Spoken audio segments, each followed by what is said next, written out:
August the 9th, 48 BC.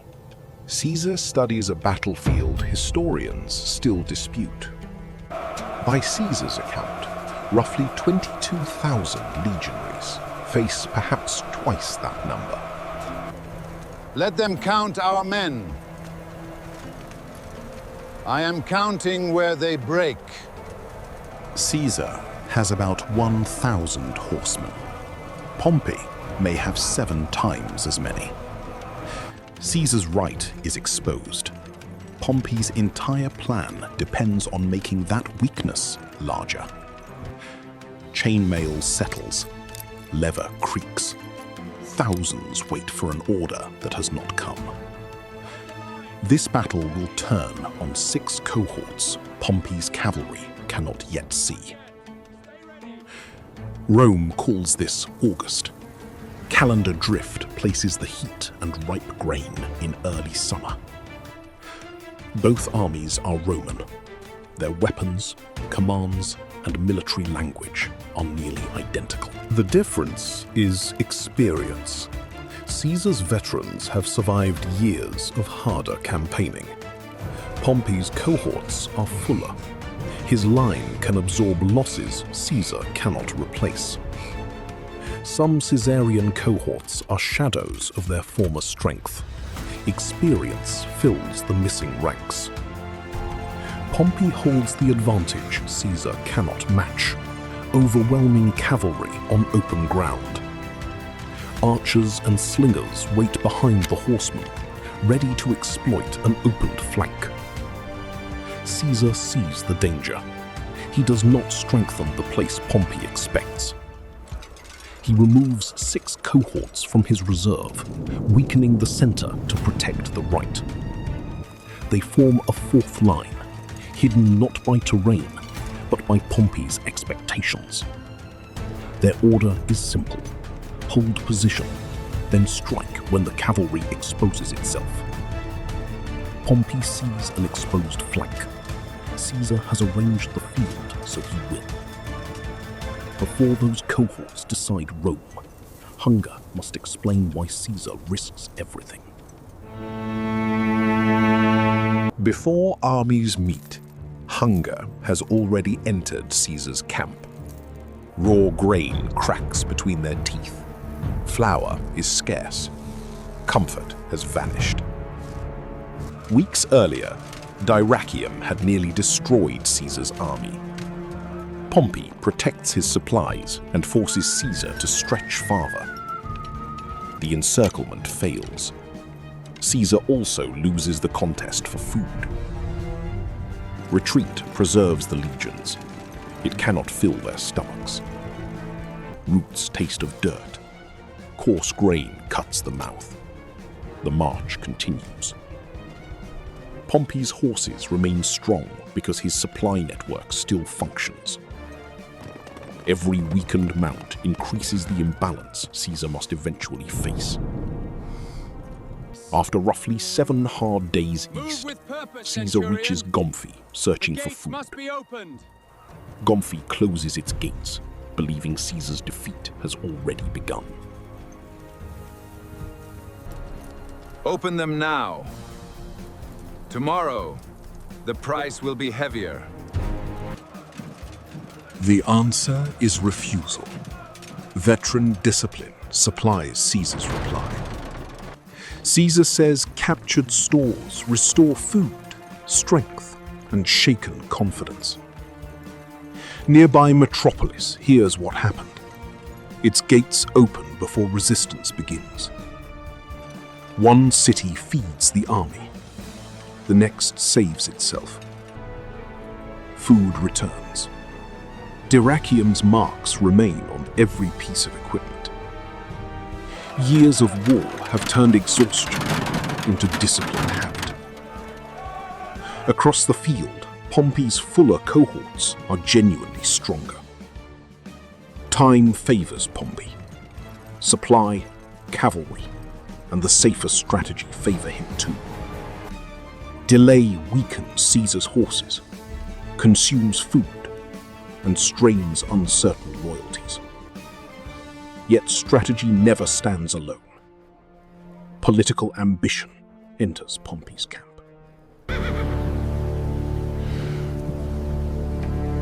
Pompey has the winning strategy. His own allies are about to destroy it. Ancient sources dispute Pompey's exact station. They agree he preferred delay. Every day we wait, Caesar survives. Give Rome its victory now. Victory belongs to patience. Hunger will fight Caesar for us. They already divide offices and estates belonging to men who still resist them. Or perhaps command matters more to you than victory. The accusation weighs more than the armor pressing against his body. Their cavalry will run. Then Caesar's right belongs to me. One opening may be enough. Thousands of horsemen are waiting to create it. Hold the infantry still. Let Caesar spend the first charge. Infantry absorbs the attack. Cavalry turns the flank. Missile troops enter behind it. The plan is sound. The political decision behind it is not. Before sunrise, Caesar prepares to leave. Pompey has refused battle for days. Movement offers food and choice. Another day here gives Pompey control. Commander, their lines are moving. Pompey is coming down. Stop the march. Form the legions. Today he gives us the field. One glance confirms it. Pompey has massed cavalry and missiles on the open wing. 6 cohorts. Hold behind the right. Move when their cavalry opens. Caesar weakens his reserve to create a threat Pompey cannot see. Drive off their horsemen. Turn inward. Break the legions from behind. Pompey's plan is already working. Caesar is counting on that.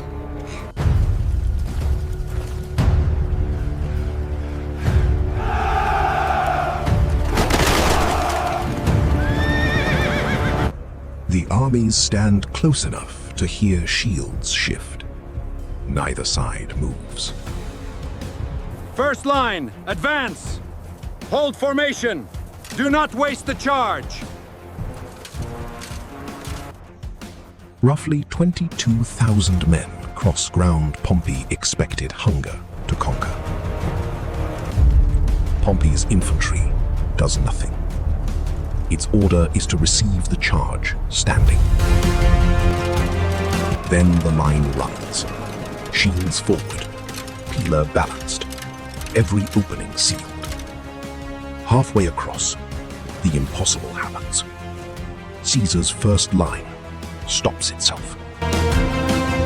Not panic, not confusion.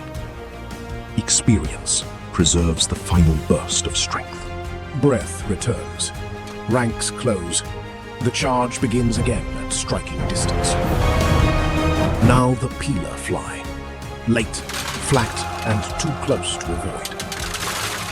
Iron points bury into shields, turning protection into ragged wind. The first impact does not break Pompey's line. It binds both armies together. Shields grind against shields. Short swords work where wide movement is impossible. Far from the infantry struggle, Pompey's real attack finally begins. Spread wide. Crush their horsemen. Then turn into the infantry. Against every Caesarian rider, Pompey can place several. Caesar's cavalry is overmatched. It falls back under mounting pressure. Spears drive Caesar's horsemen backward. Open ground appears beside the legions. They are breaking!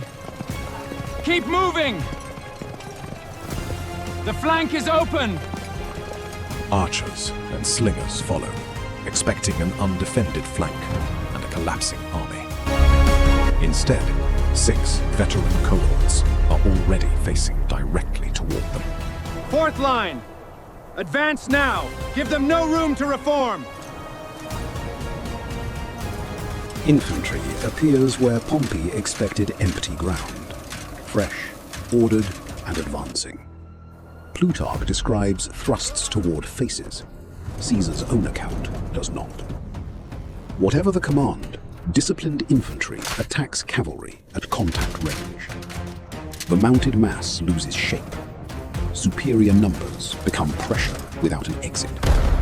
The cavalry does not regroup. Pompey's greatest advantage disappears from the field. The 6 cohorts do not chase far. They turn inward instead. Pompey's infantry is still fighting forward. The new threat arrives from the side. Now Caesar commits his final line. Fresh weight strikes an exhausted front. Pressure arrives from 2 directions. Pompey's larger army breaks into pieces. Pompey sees the cavalry gone, the flank folding, and the center losing shape. Before the army finishes collapsing, its commander returns to camp. Pompey enters his camp as commander. Outside, his army is becoming a crowd. Guard the camp. I will see what fortune has left us. The camp was prepared for victory. Nothing was prepared for Pompey's return. Caesar's veterans take the camp before its defenders understand the battle is finished. Spare those who surrender. The killing does not need to continue. Pompey flees north toward Larissa, then continues for the Aegean coast. Caesar does not stop at the camp. His legions pursue roughly 4 miles. Thousands reach the hills. Height protects them. Thirst creates another weakness. Take the lower ground. Leave them no path to water. Night brings no rescue. Empty water skins become Caesar's final argument. By morning, resistance ends. The surviving cohorts come down and surrender. Lay down your shields. No Roman who yields will be harmed. Caesar claims 15,000 killed and more than 24,000 captured. Polyos tradition gives nearer 6,000 Pompeian dead. Ancient totals sharply disagree.